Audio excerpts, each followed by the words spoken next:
আপনাকে কি করে ভালো না বাসি ইয়া রাসূলুল্লাহ। যখন আপনি আমাকে ভালোবেসেছেন সেই 1400 বছর আগে, যখন আপনি আমাকে মিস করতেন, আশা করতেন যেন আমার সাথে দেখা করতে পারেন, অথচ তখনও আমি জন্মই হইনি। সেদিন সাহাবীরা আপনার চোখে পানি দেখে বলল, ইয়া রাসূলুল্লাহ, আপনি কাঁদছেন কেন? আপনি বললেন, আমার ভাইদের খুব দেখতে ইচ্ছে করছে। সাহাবীরা বললেন, আমরা কি আপনার ভাই নই ইয়া রাসূলুল্লাহ?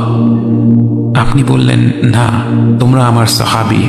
আমার ভাই হলো তারা যারা আমার পরে আসবে এবং আমাকে কখনো না দেখেও তারা আমাকে বিশ্বাস করবে।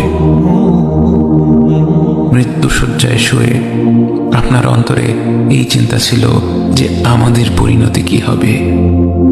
উম্মতি উম্মতি বলতে বলতে আপনি আপনার রবের নিকট ফিরে গিয়েছেন।